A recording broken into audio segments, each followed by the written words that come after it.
equivalente a um tanque pré-histórico. Seu corpo era protegido por uma armadura. Enormes espinhos saltavam do dorso e a cauda funcionava como um serrote. Seu nome era Gastonia. Ele viveu e lutou com uma das criaturas mais aterrorizantes da Terra. O Utahraptor, um raptor de proporções gigantescas. Hoje, cientistas realizam escavações para descobrir como esses monstros da vida real foram forçados a lutar pela sobrevivência nos territórios mais hostis da Terra.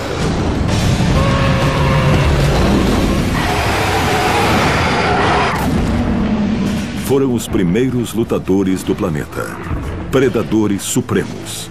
Novas descobertas e tecnologias forenses recriam combates pré-históricos em Lutas Jurássicas, a última batalha do Raptor.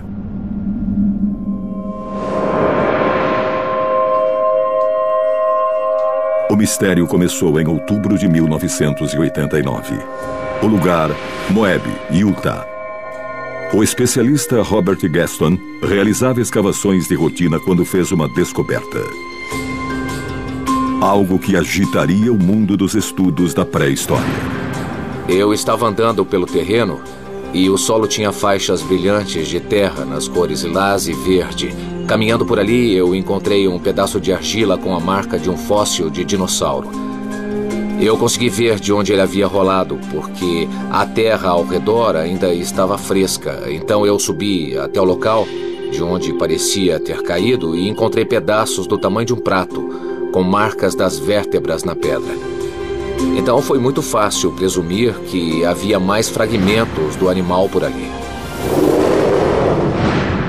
Gaston não fazia ideia de que estava prestes a descobrir um dos primeiros dinossauros encouraçados do mundo.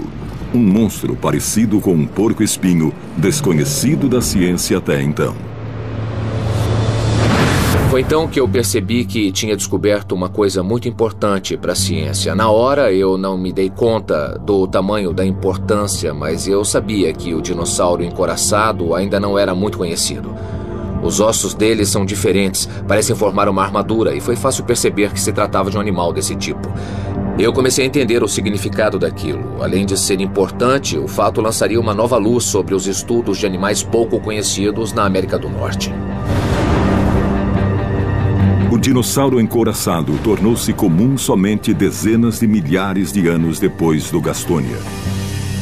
Gaston convidou o paleontólogo e doutor James Kirkland para analisar o achado histórico.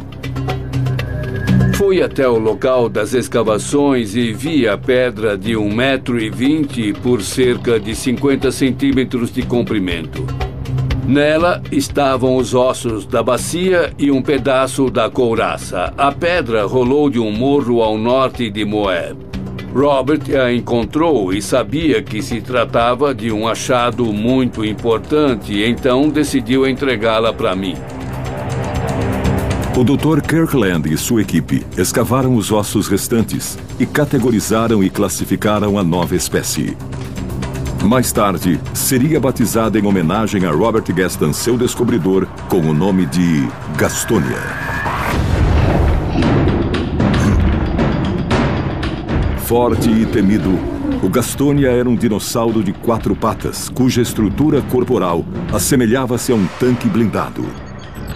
Media 1 metro de altura, 4,5 de largura e pesava 1 tonelada. Seu corpo era coberto de armas. O Gastonia é o anquilossauro que possui maior número de espinhos, e a esse grupo pertencem os dinossauros totalmente encouraçados. Nos estudos, os cientistas notaram algo fora do comum. A couraça era incrustada na pele do Gastonia. Existem vários dinossauros encouraçados e muitos deles têm grossas escamas cobrindo o corpo. Alguns deles também têm espinhos, como é, por exemplo, o caso do Gastonia. Os espinhos saem das costas e laterais e são enormes. É como se fosse uma cama de pregos ambulante. O Gastonia era um dinossauro único.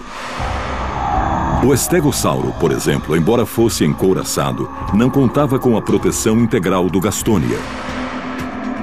Sua primeira defesa era o quadril encouraçado.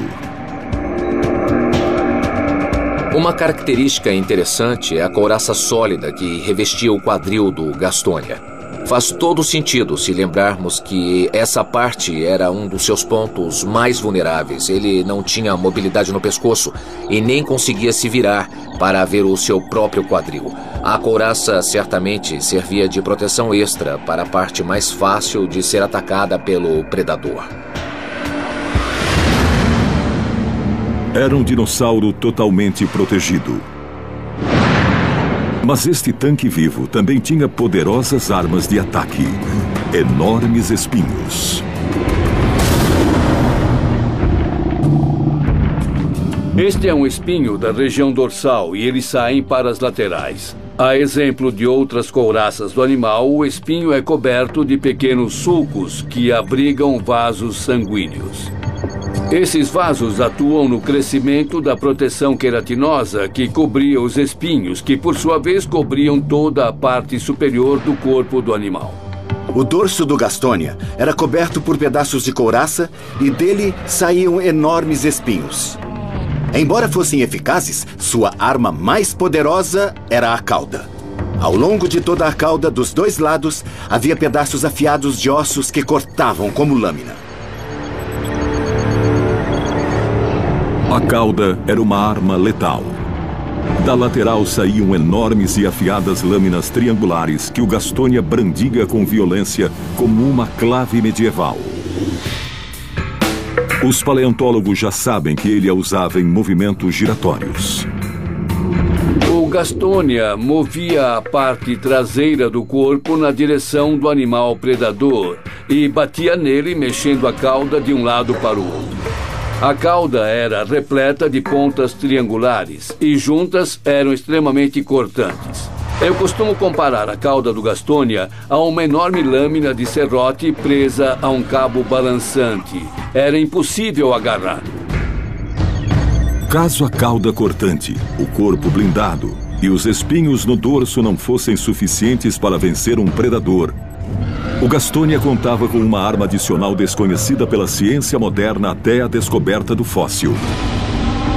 Um conjunto de ossos altamente letais. Na base da cauda, onde ela se encaixa ao quadril, o Gastonia tinha afiados ossos triangulares. Sozinhos já eram armas eficazes. Mas examinando com cuidado, os paleontólogos descobriram algo incrível. Quando o Gastonia balançava a cauda de um lado para o outro, os ossos se cruzavam e funcionavam como um par de trituradores de ossos. A evidência fóssil indicava que o Gastonia era um dos dinossauros mais bem protegidos da face da Terra. Mas havia um ponto fraco. A blindagem formada por couraça, espinhos e ossos deixava o Gastonia muito lento. O Gastonia era um herbívoro relativamente lento. Provavelmente ele passava os dias vagando em busca de alimento, mas ele era tão pesado que ele só conseguia comer vegetação rasteira, como plantas pteridófitas, cicadáceas e também pequenos arbustos.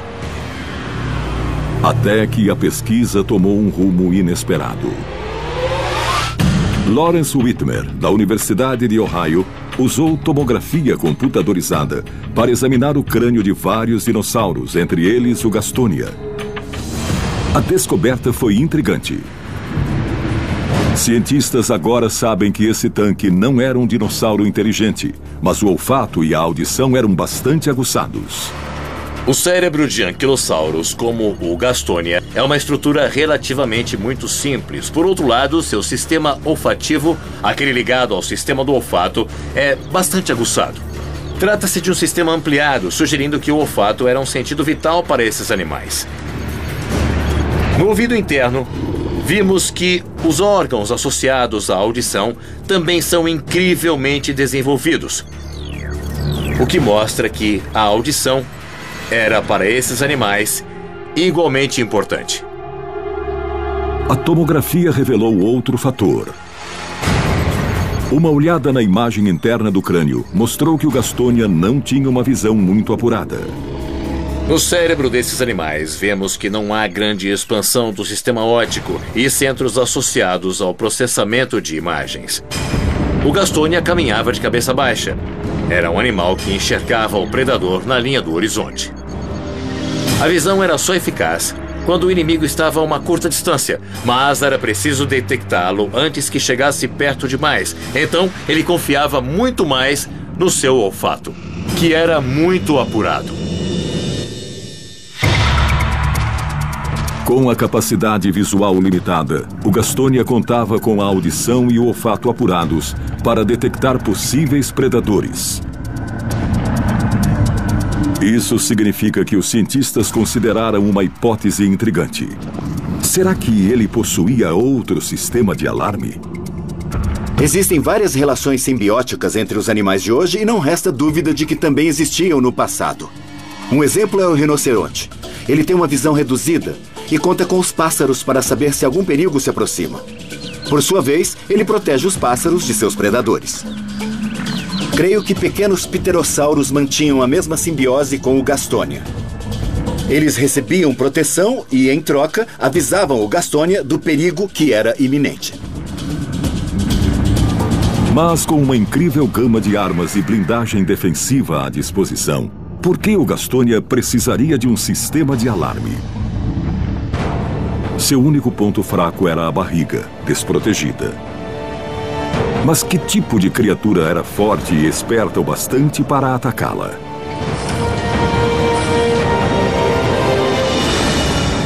A resposta estava perto.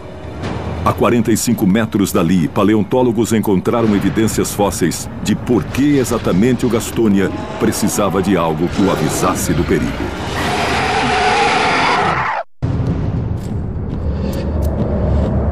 Em 1989, próximo à cidade de Moab, Utah, o caça-dinossauros Robert Gaston encontrou o fóssil de um Gastonia, uma espécie única de encouraçado do início da Era Cretácea. Perto do fóssil, havia uma segunda espécie que a ciência moderna ainda desconhecia. Apenas um era o predador.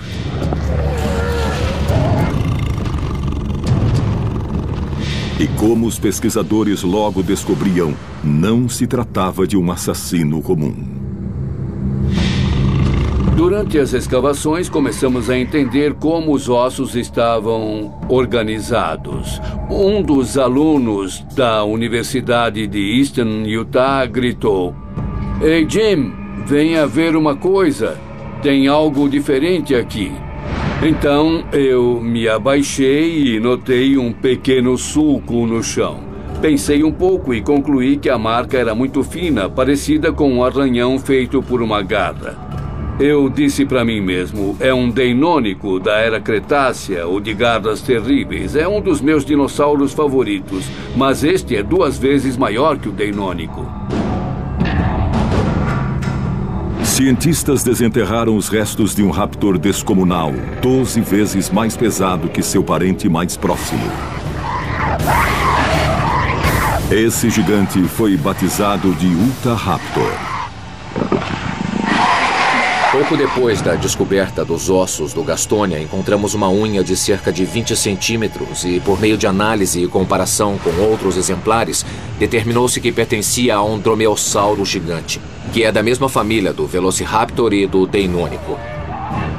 Foi um momento muito emocionante, porque se trata do maior dromeossauro já encontrado. E, além disso, ele era muitas vezes maior do que qualquer outro já visto. O Utahraptor viveu dezenas de milhares de anos antes do Velociraptor. Era uma versão primitiva menor e mais veloz do Raptor.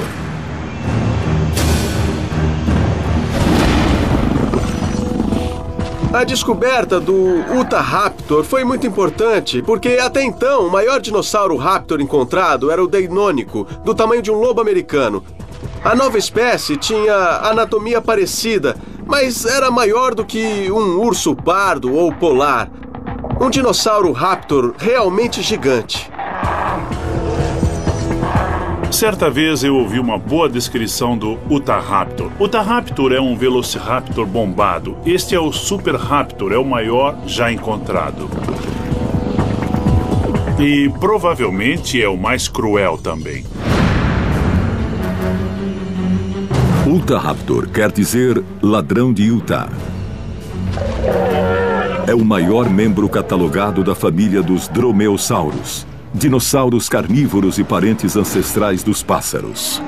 Matavam atacando as costas da vítima. Se me pedissem para desenhar a máquina de matar perfeita, eu desenharia um Raptor. Se eu desenhasse o Raptor perfeito, seria o Utahraptor, cujo tamanho era exato para matar qualquer coisa.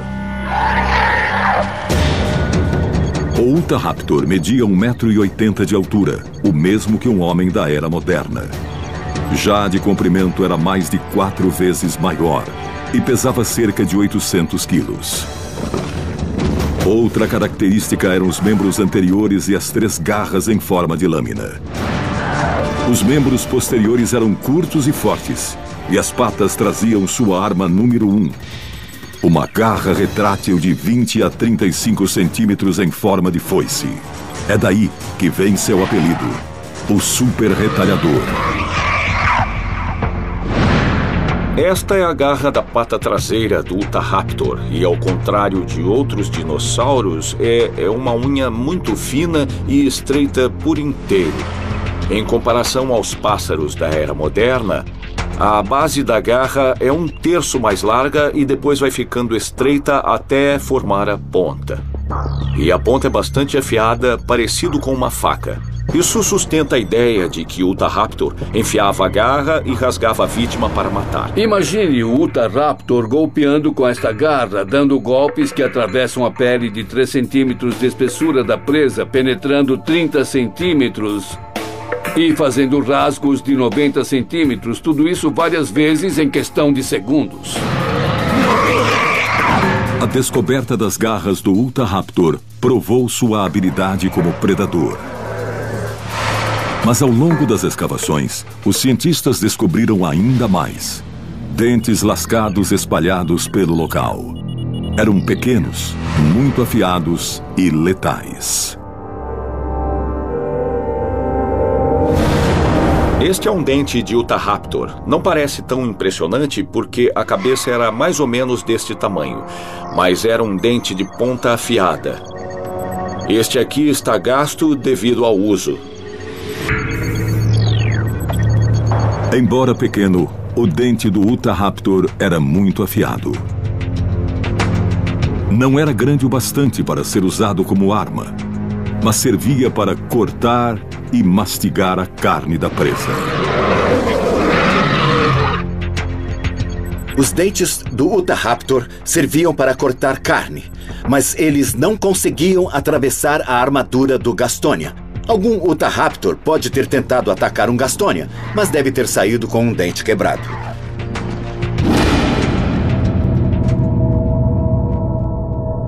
O Utahraptor contava com 3 armas eficazes. A mais importante era o cérebro, tão poderoso quanto as garras supercortantes.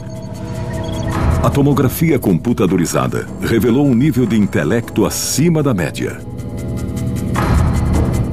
A tomografia computadorizada da cabeça mostrou que o cérebro do Utahraptor era bem grande, principalmente a parte central e as áreas associadas às capacidades cognitivas e habilidade para poder solucionar problemas. Ele tinha um cérebro desenvolvido, semelhante às aves da era atual. Eram animais muito inteligentes. Não provoque um Raptor, vai sair perdendo.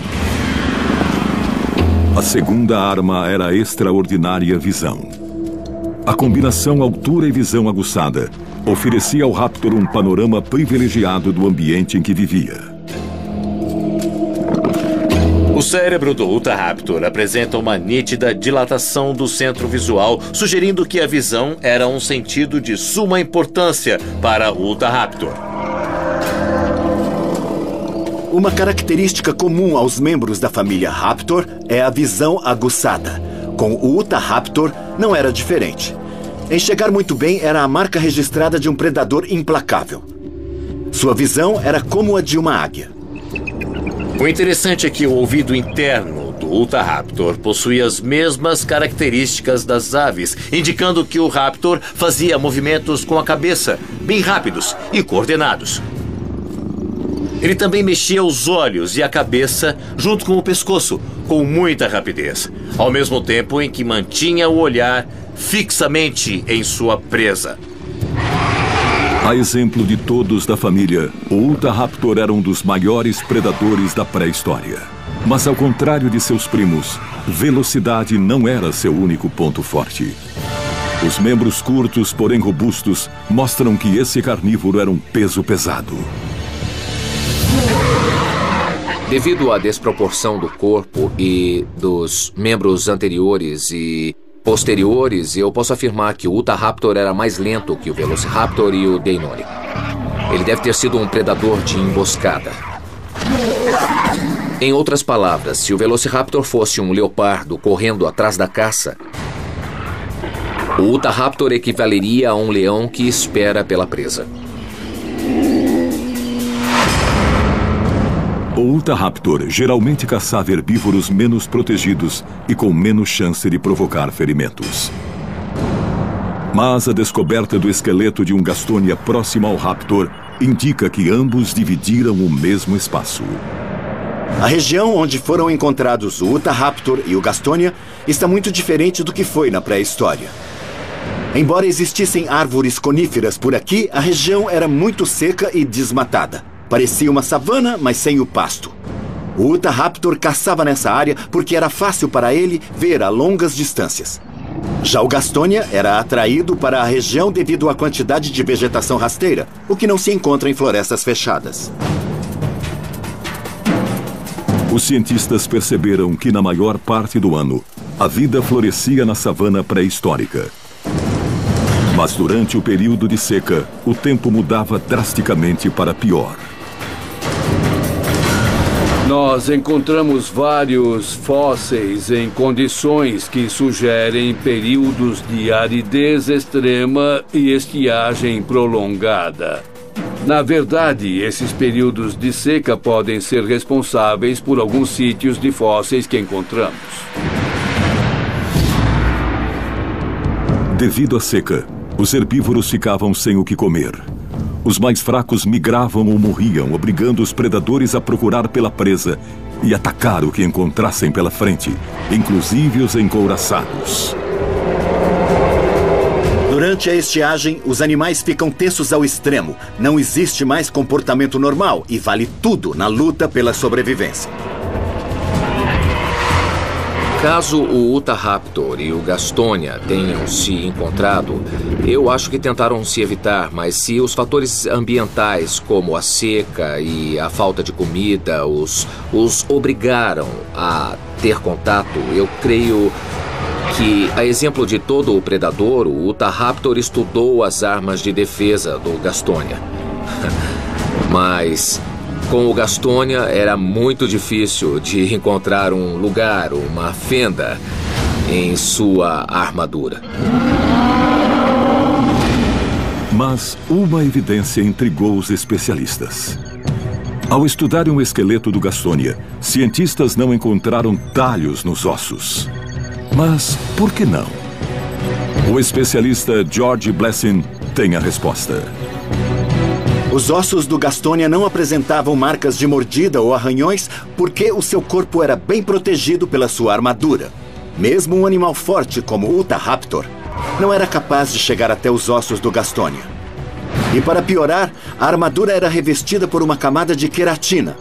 E mesmo se o Utahraptor conseguisse deixar marcas nessa camada, nós nunca a veríamos porque a substância se decompôs quando o Gastonia morreu e não deixou nenhuma evidência para a posteridade.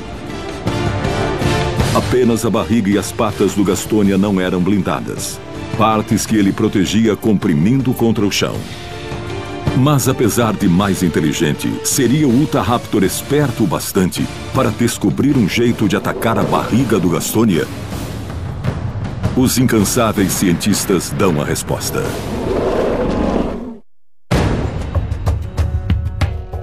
Um raptor e um herbívoro encouraçado são encontrados a poucos metros um do outro em um sítio de fósseis. Dentes do raptor também são encontrados por perto. Mas seria possível um Utahraptor atacar um Gastonia totalmente protegido? Ao contrário do que acontece nas atuais cenas de crimes, os restos de dinossauros perderam todo o material orgânico. Fósseis não consistem exatamente de ossos, mas são depósitos minerais formados ao redor dos ossos que mantêm a forma mesmo depois da decomposição dos ossos. Por sorte, os minerais fornecem muitas provas. Se compararmos o Utahraptor e o Gastonia, em termos de força física, o Gastonia leva melhor. O Utahraptor, apesar de forte, ele tem a composição física semelhante à de uma ave. Já o Gastonia é mais robusto. E tem que ser assim para carregar a armadura. Isso quer dizer, então, que no quesito massa muscular, ele é o mais forte dos dois. O Gastonia era um animal grande e muito forte. O Utahraptor era um predador. E embora fosse da família dos dromeossauros, era igualmente forte e robusto. Devido à pesada couraça, o Gastonia caminhava de 6 a 8 km por hora, andando nas 4 patas. Em comparação, o Utahraptor se movia com incrível rapidez em 2 patas e alcançava velocidades de até 30 km por hora. O Gastonia não era muito rápido e nem mesmo muito ágil, mas era robusto como um tanque Sherman. Era lento, pesado, caminhava se arrastando e não precisava ser ágil ou muito rápido. O Utahraptor, por outro lado, era muito ágil e precisava ser assim porque ele era um caçador e também era predador. Seu corpo era constituído para ser veloz e a cauda longa e rija ajudava a equilibrar o peso. Então, ele era um dinossauro muito ágil e muito rápido. É comum faltarem ossos nos esqueletos encontrados. E nesses casos, os paleontólogos substituem as peças faltantes por réplicas moldadas. Com a ajuda dos moldes em tamanho real, os pesquisadores obtêm uma melhor representação visual de como e por que os dinossauros lutaram pela sobrevivência. Os moldes são importantes na visualização do esqueleto e na troca de informações entre universidades, pesquisadores, alunos e curiosos. Também é interessante ver as réplicas nos museus, onde os estudiosos podem examinar os ossos individualmente. Isso ajuda e muito a lançar uma nova luz sobre as descobertas. O Utahraptor ficava em pé e andava em 2 patas, o que o tornava mais ágil que o quadrúpede Gastonia.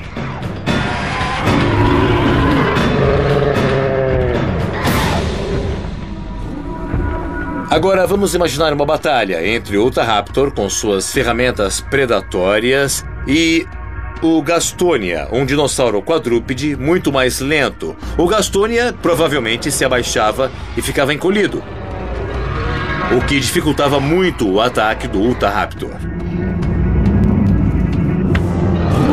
Fazendo uma analogia moderna, comparo o Utahraptor com um lobo e o Gastonia com um porco-espinho. Para atacar o porco-espinho, o lobo deve ter muito cuidado e escolher como e quando agir. Quanto ao porco-espinho, só resta sentar e esperar. É basicamente o que acontece com o Utahraptor e o Gastonia. Um faz o serviço todo enquanto o outro senta e espera.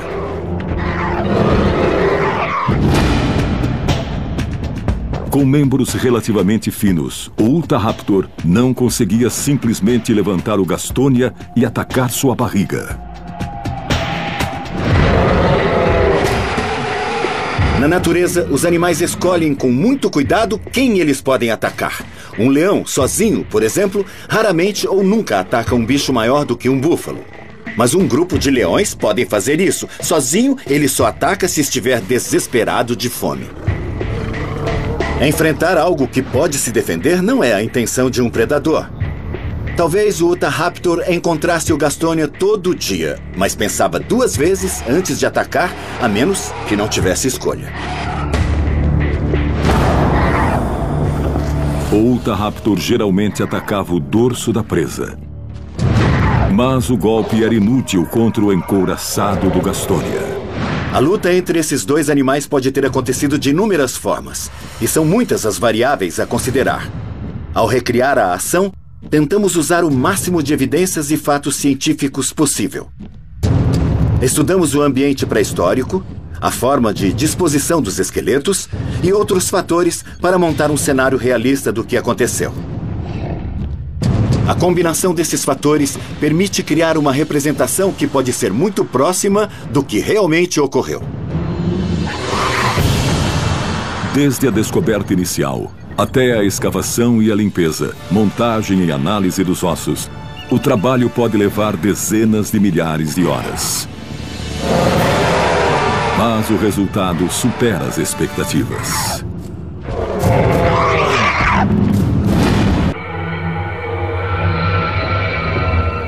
Este lago seco e desolado é resultado de um período de seca.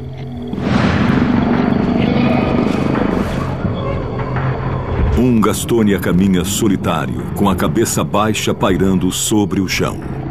Ele tenta farejar um pouco de água para sobreviver. Sua visão é fraca, e ele conta com um grupo de pterossauros que agem como aviso de predadores. O olfato apurado do Gastonia avisa que existe água ali, embaixo da terra. Usando os membros dianteiros, ele começa a cavar e não demora a encontrar água.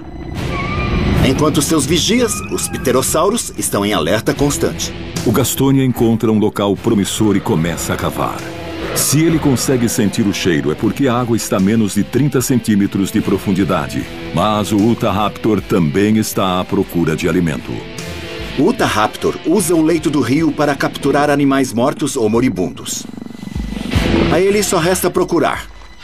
E não há muita coisa viva, mas esse Utahraptor tem que achar comida. Um animal que já esteja morto é bem-vindo, mas o valor nutricional é muito menor do que o valor nutricional que tem a carne fresca. O Utahraptor é uma máquina, e essa máquina precisa se abastecer com carne fresca. Seu olfato é tão apurado quanto o do Gastonia. O Utahraptor prefere tocaiar a presa. Persegui-la gastaria uma energia preciosa, além do risco de ferimentos. A seca o obrigou a abandonar seu campo de caça. Mas ele ainda tenta surpreender na primeira oportunidade. Quando consegue se aproximar em silêncio, o Utahraptor entra por baixo e ataca a barriga do Gastonia. Mas os pterossauros estão em alerta e avistam o raptor inimigo muito antes de ele se aproximar. Os pterossauros enxergam bem como o Utahraptor, o que os torna um potente sistema de alarme. Apesar de não enxergar direito, o olfato do Gastonia funciona muito bem. Ele é capaz de sentir o cheiro do Utahraptor se aproximando e vira as costas na direção do predador. O Gastonia não tem garras nas patas e seus dentes não têm ponta. Sua única arma é a cauda com ossos em forma de tesouras. O Gastonia sacode a cauda de um lado para o outro. Os espinhos que saltam das laterais são muito parecidos com os dentes de um serrote. Se o Utahraptor chegar perto demais, terá uma surpresa muito desagradável. O Utahraptor agarra a presa com os membros anteriores e usa as garras para feri-la. Mas as garras não são capazes de penetrar a pele encouraçada do Gastonia. Com a escassez de comida, os dois dinossauros devem poupar energia. O Gastonia pode ficar até uma semana sem comer. Já o Utahraptor, mais ágil e com metabolismo mais rápido, mal consegue ficar 3 dias sem se alimentar. A desvantagem em ser grande é que é preciso comer muito para se manter. À medida que o Utahraptor se aproxima, o Gastonia imita seus movimentos. Não importa de qual direção ele venha, o Gastonia sempre muda de posição para garantir que suas laterais estejam protegidas. Geralmente ágil, o Utahraptor tem os movimentos limitados sobre a superfície arenosa do lago seco. Suas patas cheias de garras caminham melhor em solo firme.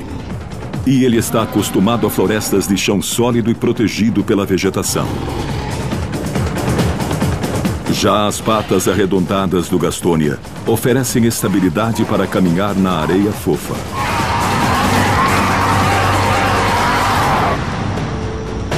O Utahraptor é mais alto que o Gastonia.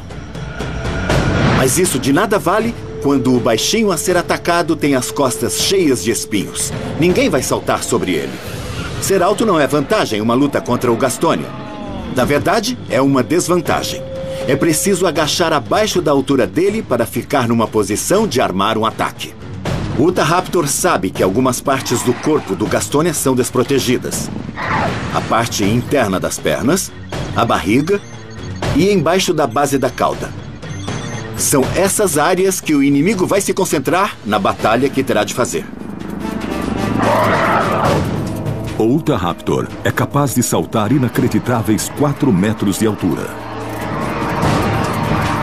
Depois de saltar para o outro lado do Gastonia, o Utahraptor gira rapidamente, mostra as garras e faz um corte profundo na lateral do adversário. O Gastonia urra de dor e tenta se defender com a cauda, mas o Raptor já pulou para o lado. O Utahraptor sabe que se ele conseguir causar mais alguns ferimentos, o Gastonia vai sangrar até a morte. O Gastonia não é esperto bastante para prever a estratégia. O cérebro do Gastonia não é desenvolvido, mas ele sabe muito bem fazer um planejamento para conseguir se defender de uma nova forma de ataque. O Utahraptor pula novamente, mas o Gastonia está preparado. Desta vez, ele balança a traseira na direção do inimigo. O Utahraptor gira para atacar e pisa no exato ponto em que a cauda e o encouraçado do Gastonia se juntam. A cauda do Gastonia seria capaz de cortar um bastão de beisebol sem a menor dificuldade.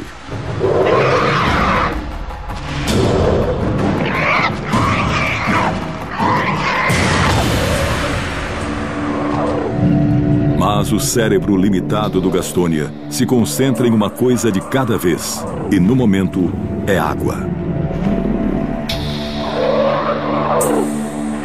A visão do Utahraptor é mais aguçada do que o olho humano. É inteligente como um falcão ou uma águia. E não reage diante da situação de luta. Ele planeja o próximo passo e põe em prática um novo plano de ataque.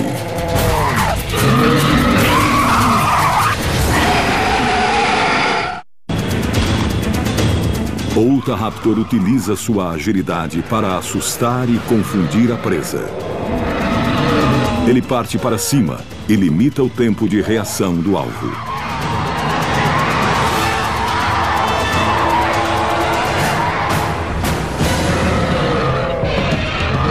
O Utahraptor percebe a pele desprotegida na parte interna do membro anterior.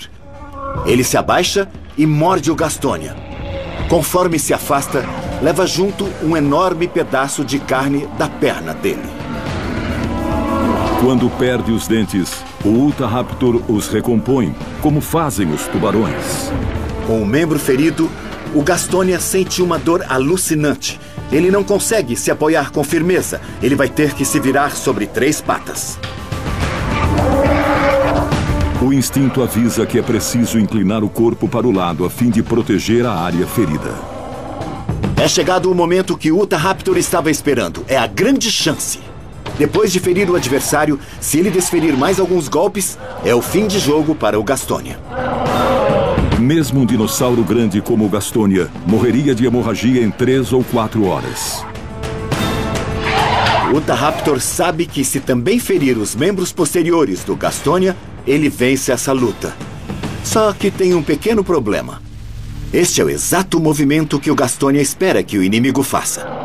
Ele se aproxima da mais poderosa arma anti-raptor que já existiu. A cauda em formato de serrote.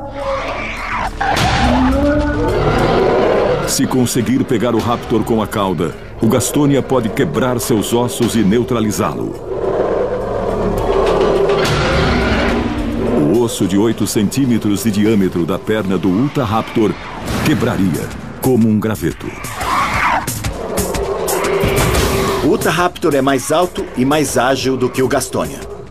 Se o Gastonia quiser vencer a luta, existe apenas um ponto que o Gastonia pode atacar no seu inimigo: os membros posteriores. Se conseguir atraí-lo para a base de sua cauda, o Gastonia vai ter o Utahraptor exatamente onde queria. O Gastonia puxa a perna para debaixo do corpo como forma de proteção. Apesar do peso da couraça, os músculos são fortes e ele se move com uma velocidade surpreendente. É sua única chance. O Utahraptor está na posição em que o Gastonia queria. No instante em que o Raptor der mais um passo para trás, ele poderá usar sua cauda anti-Utahraptor. Embora tenha o cérebro lento, os reflexos do Gastonia são rápidos.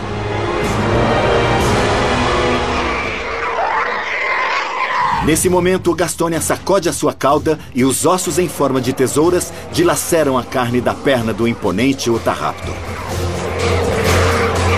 O golpe funciona da mesma forma que um par de tesouras com uma lâmina movendo sobre a outra.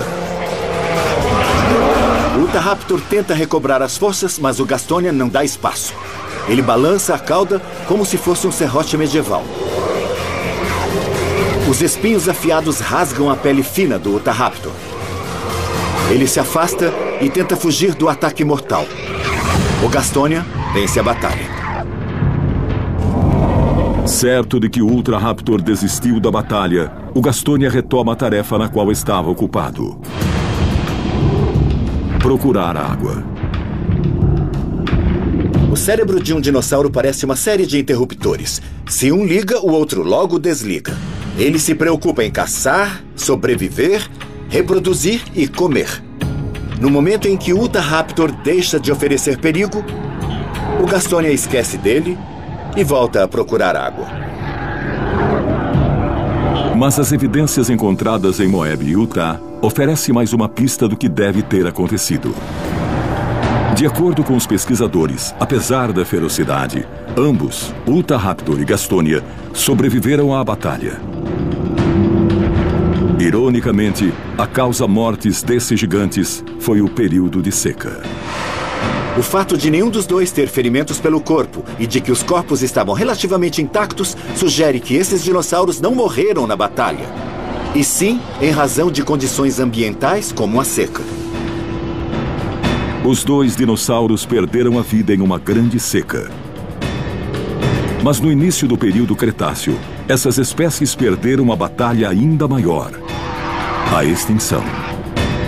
É difícil dizer por que o Utahraptor e o Gastonia não passaram do início do período Cretáceo, mas especula-se que, a exemplo das extinções modernas, a razão seja uma mudança ambiental nos padrões de alimentação, clima, coisas dessa natureza. Os herbívoros maiores migraram e se beneficiaram da vegetação que o Gastonia não conseguiu obter. Isso significa que os carnívoros maiores foram atrás deles e, embora fosse um dinossauro muito perigoso, o Utahraptor sucumbiu a um tipo de predador ainda mais terrível. Há 120 milhões de anos, o dinossauro era a espécie dominante no planeta. Mas quando as condições climáticas mudaram, provavelmente devido à queda de um asteroide, sua força e tamanho de nada adiantaram. Grande e inflexível demais para se adaptar, ele deixou apenas os fósseis para contar sua história.